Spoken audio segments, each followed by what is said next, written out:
এখন পৃথিবীতে এই যে যত বিল্ডিং আছে কদিন পরে দেখুন একটাও নাই। এই গ্রামেও ঢুকবো, বিল্ডিং যেখানে আছে ওইখানে যাইবো, বুঝলেন না?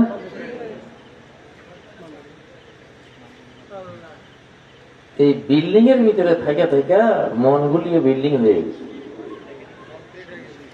ইটের ঘরে থাকা মনগুলিও পোড়া ইটের মতো শক্ত। পাথরের বাড়ির ভিতরে থাকে মনটাও কি পাষাণ, লোহা লক্করের ভিতরে থাকে। আগের যুগে ছনের ঘর, মুলির বেড়া, তাই না? এইসব মুলির বেড়া, ছনের ঘরের মধ্যে আমরা থাকতাম। নবীজি ওই গাছের পালা কিলে দিয়ে তৈরি, পাতা দিয়া ছাউনি দিয়ে তৈরি মসজিদে বসবাস করতেন, মাটির ঘরে থাকতেন, ঠিক না? মনটাও মাটির মতো থাকতো, নরম থাকতো, ঠিক না? আমার এক বুড়ির কথা মনে পড়ে, ফকিন্নি বুড়ি।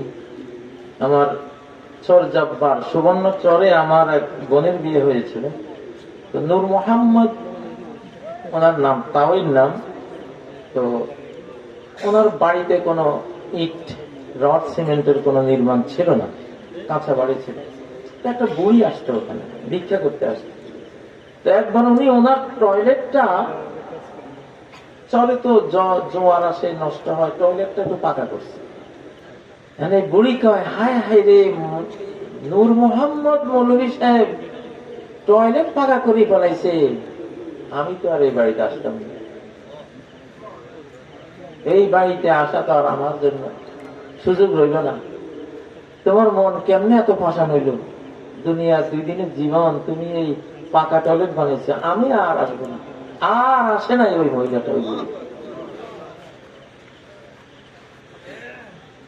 নবীজির এক সাহাবী বিল্ডিং একতলা একটা ইট দিয়ে ঘর বানাইছিলেন। নবীজি সফর করতে গিয়ে দেখছেন, ওই সাহাবী এসে নবীজিকে সালাম দেয়, ডান দিক দিয়ে সালাম দেয়, নবীজি বাম দিকে মুখ ফেরান।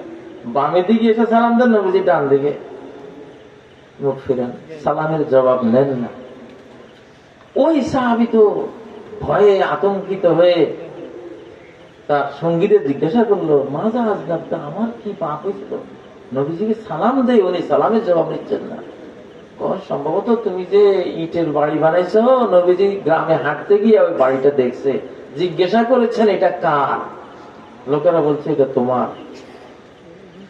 ওই সাহাবী কয়, তাহলে এই ইটের বাড়ির কারণে আল্লাহর নবীর সালাম রহমত থেকে বঞ্চিত হয়েছে। আচ্ছা, বাড়িতে গিয়া কুড়ের ঘন্টারে নিজের ওই ইটের বাড়ি ভাঙ্গা মাটির সাথে মিশে গেছে। অর্ধ পৃথিবী করেছ শাসন, ধুলার তপ্তে বসি। আল্লাহু আকবার। আমরা তো সেই জাত, ঠিক না?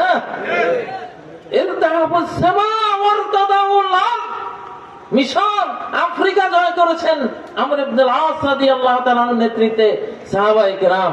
আফ্রিকার রাজা বাদশারা হেরে গিয়ে গোয়েন্দা পাঠিয়েছে যে দেখো তো এদের সাথে কেন পারা যায় না, এরা কি, এদের এই শক্তির উৎস। গোয়েন্দারা 2-3 মাস ওনাদের সাথে থাকছে, খাইছে, দেখছে, শুনছে, যাই রিপোর্ট দিছে দুইটা, হুম কওমুন ইয়ারতাদুনাল আরদা ওয়া ইয়ালতাহিফুনাস সামা। এমন এক সৈন্য দল যাদের তোষক লাগে না, মাটিকে তোষক বানায়, মাটির উপরে ঘুমায়, আর উপরে কোনো ছাদ লাগে না, আকাশের ছাদের নিচে ওরা সবাই। আল্লাহু আকবার। রাজা বাদশারা এখন ওরে সর্বনাশ, এদের সাথে পারবো না, এদের সাথে পারবো না।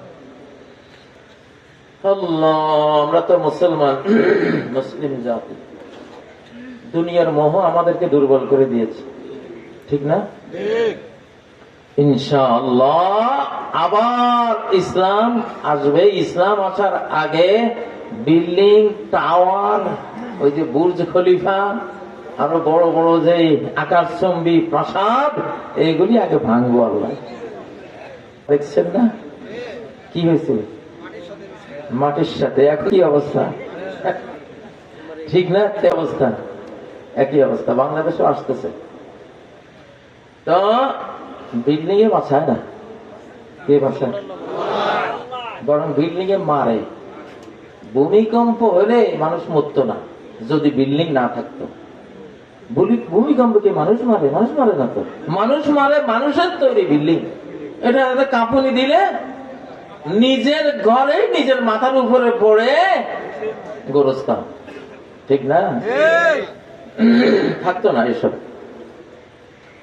তো যাই হোক, এখন মনে মনে অনেকে কষ্ট পাইতেছেন যে আরে আমার তো মনের ভিতরে একখান 5 তলা বিল্ডিং এর স্বপ্ন দেখতেছিলাম। হুজুর কি কইল? ভাই আপনি বানাইবেন, বানান, কি করবো? যেমন সটকি তেমন বেগুন, যেমন সটকি তেমন বেগুন, যেমন মুসলমান তেমন আমাদের বাড়িঘর দুয়ার, তেমন পোশাক আশাক, তেমন চাল চলন, তেমন। আপনারা কি ইসলাম হবেন না? ভালো হবেন না? খাঁটি মুসলিম কারা কারা রাজি? আল্লাহু আকবার। নারায়ে তাকবীর। আল কোরআনের আলো সংসদে জালো। নারায়ে তাকবীর। প্রেসিডেন্ট ছিল আজকে রাত্রে, গতকাল রাত্রে গোটা সভ্যতা পৃথিবীর মানচিত্র থেকে মুছে দেওয়া হবে, ছিল না? জনগণ যেখানে যেখানে মারবে বলে দেওয়া হয়েছে, ওইখানে লাখ লাখ ইমান ব্রিজের উপরে দেওয়া আছে। এই ব্রিজে মারবে তো, তা আমরা আছি। আল্লাহু আকবার। ইমান। মৃত্যুর নিশাগ্রস্ত হলো মুসলিম। আগামীকাল তুমি হয় ইসলাম কবুল করো, না হয় ট্যাক্স দাও, তোমার হেফাজত করবো, আর না হয় আগামীকাল এমন এক জাতের সাথে তোমাকে লড়তে হবে তোমার কাছে মদের নেশা যত প্রিয়, তাদের কাছে মৃত্যুর নেশা তার চেয়ে বেশি প্রিয়। মরতে তো আছি দুনিয়াতে, নাকি বাঁচতে আছি? মরণ তো লাগবেই। তাইলে মরবই যখন, একটা শহীদি মরণ হইলে কেমন হয়? আল্লাহু আকবার। ঠিক না বেঠিক? নদীর কোলে আপনার জমিদার বাড়ি, ফাটল দিছে, ভাঙ্গে পড়ে যাবে। এই সময় যদি মাহবুবাসী কয় জমিদার সাহেব বাড়িটা 1 কোটি টাকা বিক্রি করবেন, জমিদার করবে কি? আরে ভাই টাকা আছে, তাহলে এক্ষুনি দেন ভাই, আমি পরে কলম আনবে, বাড়ি ভাঙিয়ে গেছে আর উনি কয় 1 কোটি টাকা। এই সুযোগ আর পামনি, ঠিক না? বাংলা পড়ে যদি 1 কোটি টাকা বিক্রি করতে পারি, 1 টাকা হলে তো লাভ, আর সেখানে 1 কোটি টাকা, ঠিক না? তো বাংলা জীবন এটা তো যাইবই, এটা তো মালাকুল মউত, এটা নিবই, কবরে তো ঢুকাইবই। এখন যদি এমন ভাবে যাইতে পারি যে এই বাংলা জীবনটা বিক্রি করে একটা জান্নাত কিনে যেতে পারি, এর চেয়ে বড় বিক্রি হ্যাঁ আর কি হইতে পারে নাকি? فاستبشروا ببيعكم الذي بايعتم به। এই বেচা বিক্রি আল্লাহর সাথে হয়েছে কিনা আমাদের? তাহলে তোমরা সুসংবাদ নাও যে আল্লাহ তাআলা এই বেচা বিক্রির ফল জান্নাত তোমাদেরকে দেবেন ইনশাআল্লাহ। আজকে এখানে আসতে আসতে চিন্তা করতেছিলাম, যদি লড়াই করে খেতে পারতাম। মানুষ চাকরি করে খায়, ব্যবসা করে খায়, আর নবীজিও ব্যবসা করতেন একসময়, কিন্তু নবুয়তি জিন্দেগিতে বলতেন আমার আমার নিজের সন্তান সন্ততির রিজিক আমার বল্লমের ছায়ার নিচে রাখা হয়েছে, আমি লড়াই করে খাই। আল্লাহু আকবার। সত্যি আমি আজকে দীর্ঘ সময় শেখ মাহবুব, আমি মনে মনে ভাবতেছিলাম কই পাবো লড়াইয়ের সুযোগ, তাকে লড়াই করি বাকি জিন্দগি খাইতাম। কিসের চাকরি বাকরি, ব্যবসা বাণিজ্য, স্কুল কলেজ সব বাদ করে খাবো ইনশাআল্লাহ। হয়তো আল্লাহ কবুল করবেন ইনশাআল্লাহ, যদি সুযোগটা আসে দেখবেন যে খাবো ইনশাআল্লাহ, ঠিক না? কারা কারা রাজি আছেন? আরে সাহস দেখান মিয়া, সাহসী মানুষ মরে না, অমর হয়। কি হয়?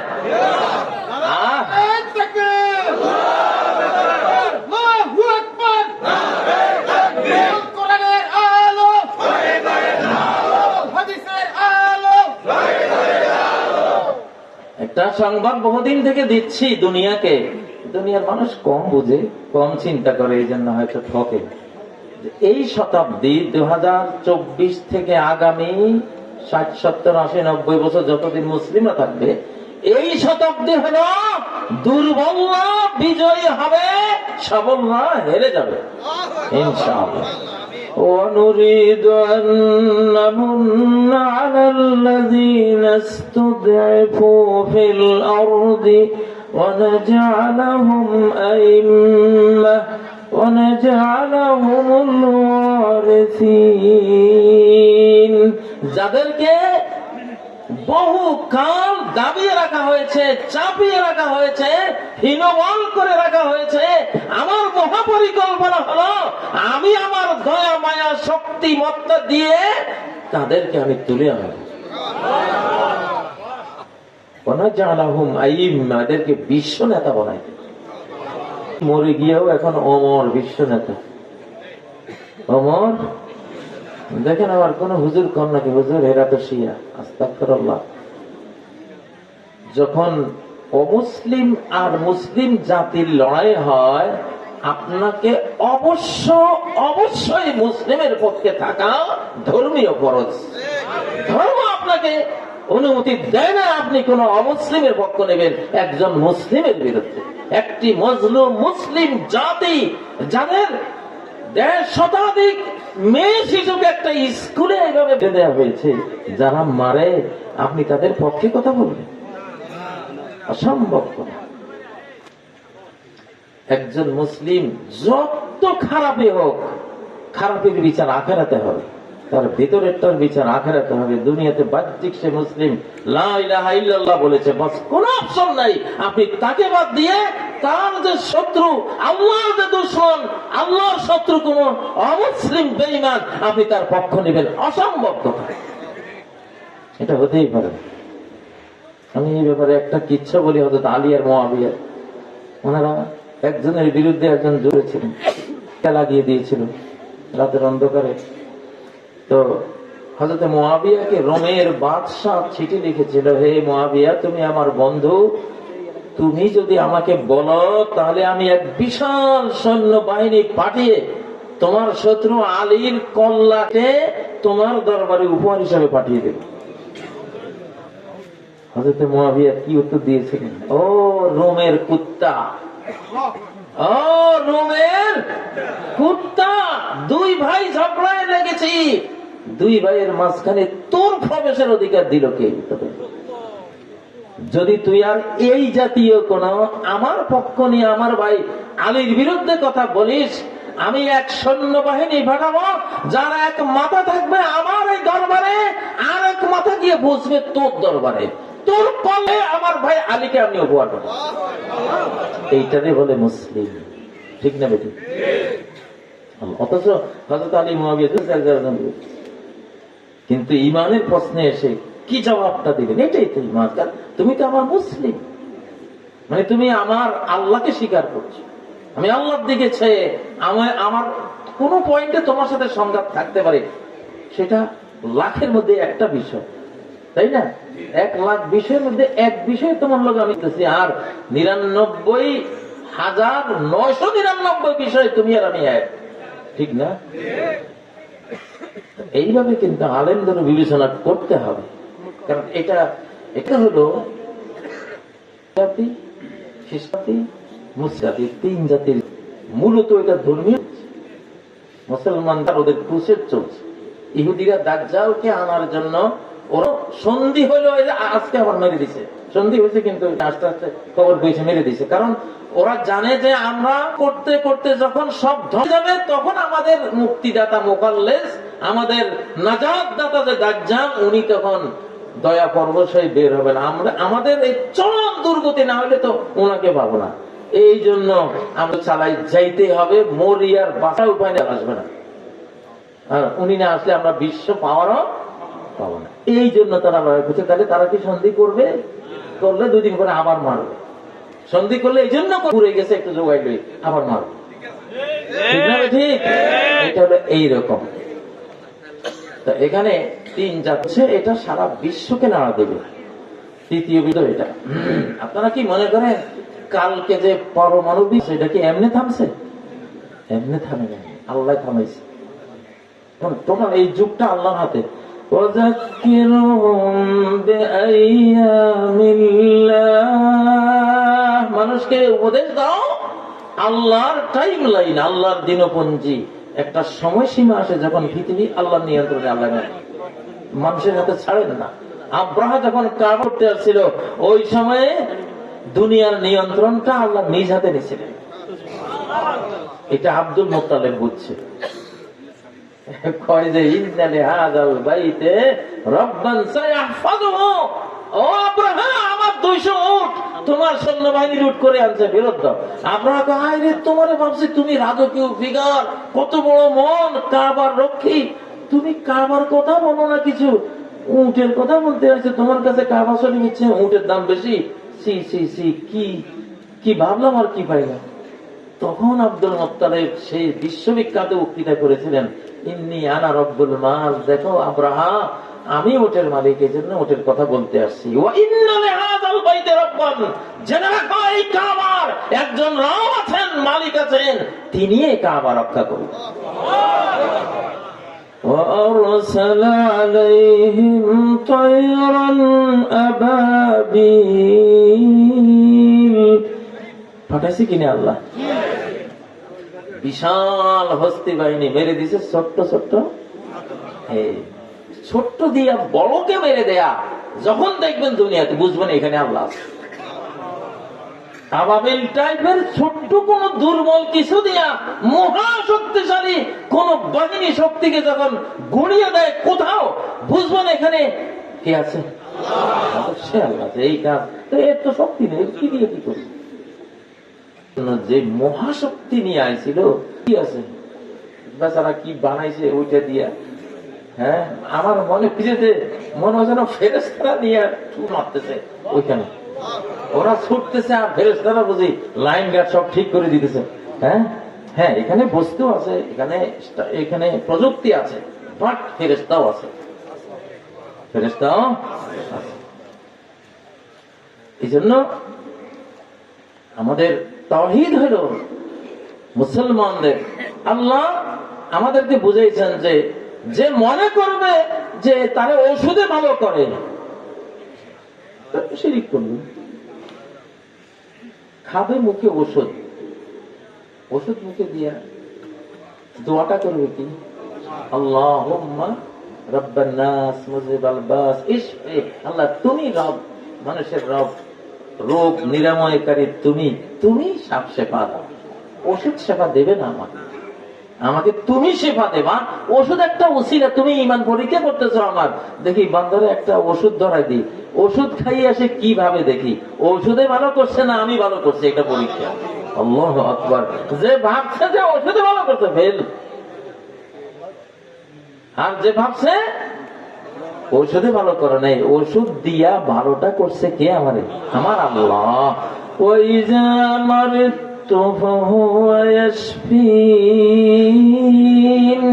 আমি যখনই রুগ্ন হই তিনি কেবল আমাকে শেফা দান করেন। আল্লাহু আকবার। এখন একটা সময় আসছে আল্লাহকে দিয়ে বাঁচার চূড়ান্ত ভাবে বিশ্বাস করার সময় এসে গেছে মুসলমানদের। দেখেন নবীজি বলতেন, আল্লাহুম্মা বিকা আসবাহনা ওয়া বিকা আমসাইনা, ও আল্লাহ আমি সূর্য দিয়া ভোর করি নাই, তোমাকে দিয়া ভোর করছি। সূর্য উঠছে নিজে নিজে এই জন্য ভোর হয়েছে, ব্যাপারটা এটা না। তুমি সূর্য উঠাইয়া ভোর করাই দিছ, আমি তোমারে দিয়া ভোর প্রভাত করেছি, তোমারে দিয়া করেছি। এটা তোমারই কাজ, তোমারই কৌশল, তোমারই শিল্প, তোমারই এটা সৃষ্টি, এটা সূর্যের ক্ষমতার জিনিস না। তুমি সূর্য ছাড়াই ভোর করাইতে পারো তুমি যদি চাও। জান্নাতে সূর্য নেই, অথচ আলো আছে। লা ইয়ারাউনা ফিহা শামসান ওয়ালা জামহারিরা, তারা জান্নাতে না সূর্য দেখবে না কোনো ঠান্ডা কিছু দেখবে, বরফ দেখবে, কিছু দেখবে না, অথচ আলো ঝলমল আলো। আল্লাহ চাইলে সূর্য ছাড়াই আলো দিতে পারেন। কেন পারেন? তার জাতি তো নূর, আল্লাহ নূরুস সামাওয়াতি ওয়াল আরদ, সূর্যের আলো সূর্যের নূর তো আল্লাহরই জাতের থেকে আল্লাহ সৃষ্টি করেছেন, ঠিক না? আল্লাহ নিজের কোন ফায়াকুন দিয়ে তিনি তার নূর গুণ, আলোকিত হওয়া, আলোকিত করার যে তার গুণটা পাওয়াটা, ওইটা দিয়ে সূর্যকে তিনি আলোকিত করেছেন। তাহলে সকাল হইলে ভোর করলে একখান ফরজ আকীদা এখানে লাগে, এখানে একখান পরীক্ষা আসলে তুমি কি, আচ্ছা তুমি সূর্য দিয়ে ভোর করছো? পৃথিবীর 600 কোটি মানুষ মনে করতেছে যে আমরা সূর্য দিয়ে ভোর করছি, তুমি কি ভাবো? আমি কেন তোমার জান্নাত দেব? 600 কোটি মানুষ ভাবতেছে সূর্য দিয়ে ভোর হয়েছে, তুমি কিন্তু ভাবতেছ না সূর্য কি, সূর্যের যে বানাইছে সে আমারে ভোর করাইছে, এই আলো সে বানাইছে, সে আলো ছাড়াও আমারে ভোর করাইতে পারে। তুমি এই বিশ্বাস করলে না, ওই জাহান্নামী বিশ্বাস থেকে আলাদা হলো তুমি জান্নাতে হওয়ার টিকিট পাইলা। আল্লাহুম্মা বিকা আসবাহনা, দেখেন ওই যে মাওলানা মাহবুব জিজ্ঞাসা করেন তাকদীম ওয়া হাক্কুহু তাখির ইউফিদুল হাসরা ওয়াল ইকতিসাদ, যেটা পরে বলতে হয় সেটা আগে বললে সীমাবদ্ধতার ফায়দা হয়। অর্থাৎ আরবি গ্রামার অনুসারে এখানে বলা লাগছে আল্লাহুম্মা আসবাহনা বিকা, কিন্তু আসবাহনা বিকার জায়গায় আল্লাহ বিকা আগে আনছে, বিকা আসবাহনা।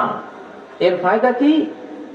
ইসবাতুল ইসবাহে লিল্লাহি ওয়া নাফিহু আন গায়রি, এটাকে আরবিতে হাসর বলে ইসবাতুল শাইই লিশাই ওয়া নাফিহু আন গায়রি, যে জিনিস একজনের জন্য সাব্যস্ত করে বাকি সবার থেকে এটাকে না করে দিলাম, মানে ভোর করছি শুধু তোমার দ্বারা, আর কিচ্ছু দ্বারা আমি ভোর করি নাই। আমার এই প্রভাতের আলো জীবন যে এখন উদ্বেলিত হবে, প্রাণ চাঞ্চল্য তৈরি হবে, কর্মচঞ্চল হয়ে খেতে খামারে ছড়িয়ে যাব, এই ভোরটা তোমার সৃষ্টি করা, আর এই ভোরটা আমি পেয়েছি তোমার কাছে, তুমি আমাকে দিয়েছ, তোমার শুকরিয়া।